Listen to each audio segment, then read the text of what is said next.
E a gente queria que vocês conhecessem um dos nossos grandes missionários da Amazônia. Nós temos lá toda uma vice-província que trabalha em toda aquela região. E Dom Gutenberg Freire Regis, ele é o bispo emérito da diocese de Coari. Trabalhou por muitos anos até que as forças foram decaindo e ele renunciou. Mas ele pode nos contar assim algo da sua vida bonita como missionário redentorista e como bispo missionário. Vamos então acompanhar esse pequeno VT.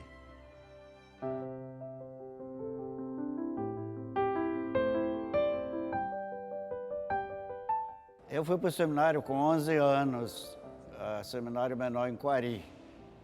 Eu nasci no Lago do Anamã, meu pai morreu, nós viemos para Manaus, eu tinha 10 anos e quase com 12 anos eu fui para o seminário. E já estava identificado com a congregação. Aí depois eu fiz os votos em 1961, foi os primeiros. 3 anos depois, votos perpétuos. De lá para cá, eu fui afastado da congregação quando fui nomeado bispo em 74.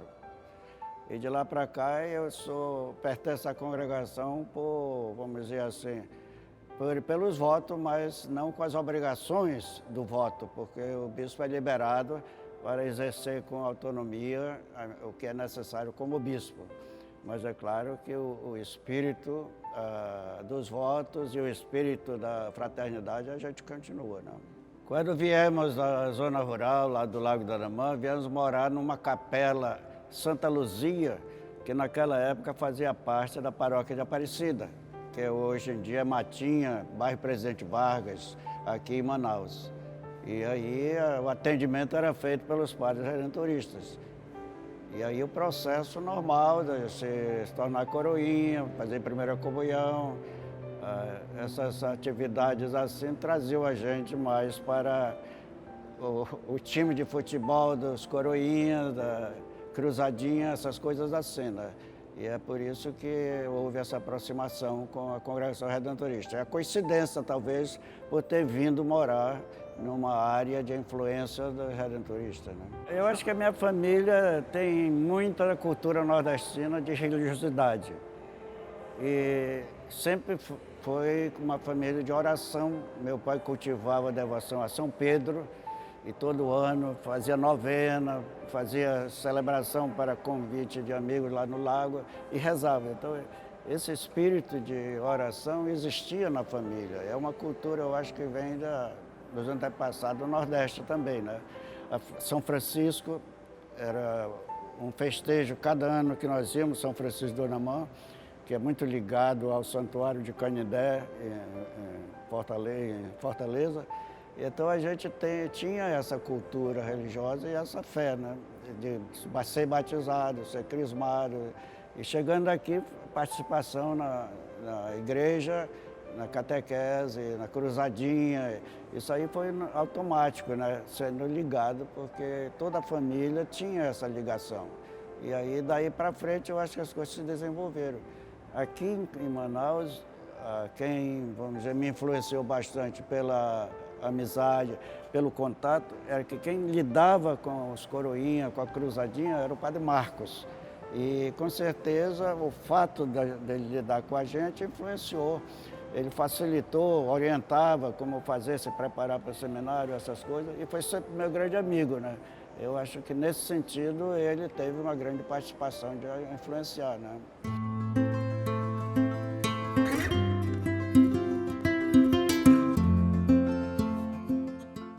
Quando eu vim do interior, eu tinha aprendido em casa, na cartilha, na tabuada, no pé da máquina da minha mãe, que era costureira lá no interior.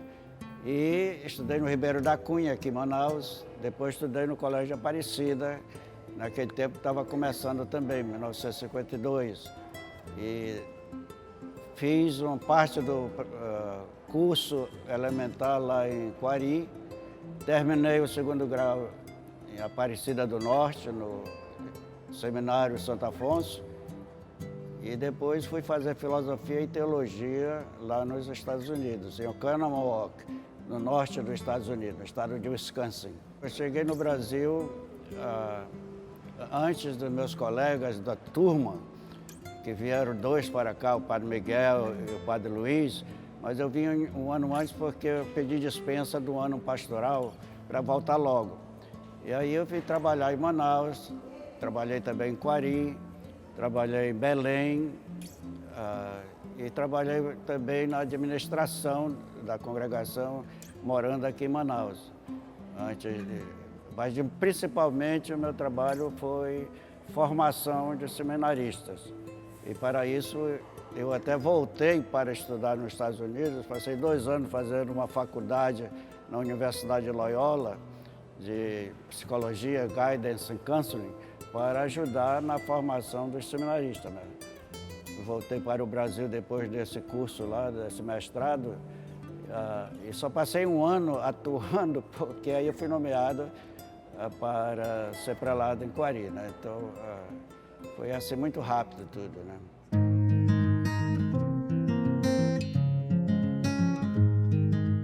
A vida de oração, ela é essencial para toda pessoa.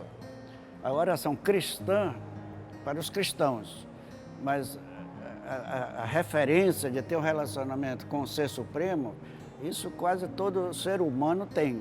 Então, naturalmente, o jeito de rezar foi que nós aprendemos a partir vamos dizer, da história do cristianismo.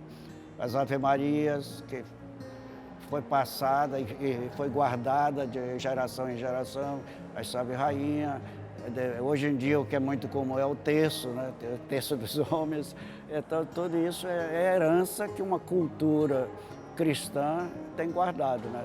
Para mim foi, primeiro, poder servir o povo, vamos dizer, de uma maneira religiosa para ajudá-lo a fazer o bem, e que era fundamentalmente o que às vezes a gente quando começa nem entende direito, mas vai entendendo conforme vai vivendo as necessidades que vê, né? Andando, como eu andei todos esses anos aí pelo Beiradão, visitando as comunidades, vendo as necessidades, as carências na vida, as doenças e, às vezes, a opressão das pessoas diante de um patrão ou diante de um seringalista. Então, tudo isso desperta na gente que vale a pena a gente servir os outros na gratuidade de fazer o bem para os outros, para o bem dos outros, não por interesse próprio, né? Isso eu acho que é a força que leva a gente para frente, né? E é isso que eu vejo que é minha vocação, né? E que dessa maneira concreta, como missionário redentorista, foi a maneira, vamos dizer, que Deus mostrou para mim. Mas não é diferente da missão de um pai de família ou de um outro que faz o bem dentro das suas condições, da sua maneira, né? É a mesma vocação, a vocação de amai-vos uns aos outros como eu vos amei, a vocação do amor, né?